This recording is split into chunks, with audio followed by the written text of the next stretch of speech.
published 0910 Eastern Standard Time, 13 November 2017. Updated 11:49 Eastern Standard Time, 13 November 2017. Mo Salah led the Liverpool stars in training on Monday as those not on international duty were put through their paces at Melwood. The informed winger asked Egypt boss Hector Cuper to leave him out of the squad for their recent World Cup qualifier away to Ghana, which they drew 11. Egypt have already qualified for next summer's finals in Russia with Salah their twogoal hero in a dramatic win over Congo last month, and he instead remained in England to train with his club. Mo Salah appears in high spirits during Liverpool's training session at their Melwood base. Andrew Robertson centre puts Danny Ings right under pressure as a smiling Salah looks on. Salah was among the players to take to the Melwood pitch under the watchful eye of manager Jurgen Klopp, who appeared in high spirits. The general mood around the club's training base appeared positive, with the players preparing for the visit of Southampton this weekend. Alex Oxlade-Chamberlain, Daniel Sturridge, James Milner and Danny Ings were other familiar faces to train at Melwood. One player who was absent on Monday but will be returning to Liverpool soon is Sadio Mane, who has returned early from international duty after feeling his old injury to his hamstring. The mercurial winger recently helped his nation book their ticket to next summer's World Cup in Russia and was expected to remain with the squad for another upcoming match with South Africa as the remaining group ties are played.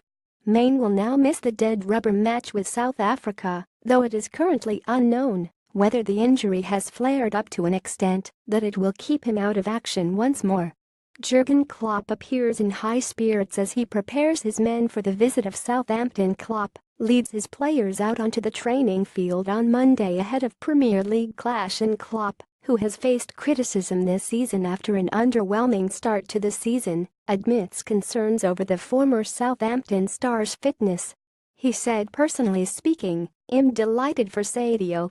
Everyone in Liverpool knows his ability and the best players should be on the best stage. Sadio will now have this wonderful chance. Specifically on him returning to Melwood early to be with us. Obviously it is a concern that the hamstring injury is again on the agenda, and it will be critical for us to monitor and manage that in the coming days. At this stage we haven't seen Sadio yet to properly assess the extent, but what is clear is that we will have to stay on top of this for the rest of the week and make sure we are careful in how we look after him." The general mood around the club's base appeared positive, with Joel Matip in good spirits. Daniel Sturridge, who was left out of England's squad for their friendlies, prepares to kick ball. There has been really strong communication between ourselves and the Senegal team management to ensure the player is properly protected and looked after. We respect how important he is for Senegal, and therefore it must always be the case that they get to make the decision when he is under their care. It should not be forgotten in Liverpool either how important it is to Sadio that he represents his country whenever he is fit enough to do so. He is so proud of his country and recognizes what a role model he is for them. So, in this moment all I can really say with certainty is that we will assess Sadio as soon as he lands back in the country and make decisions on what rehab and treatment gives him the best chance of being back fit and strong for the important fixtures we have coming." Alex Oxlade-Chamberlain, another player not called up by England, closes down Salah. Ings and Salah were among the players who appeared to enjoy Liverpool's training session.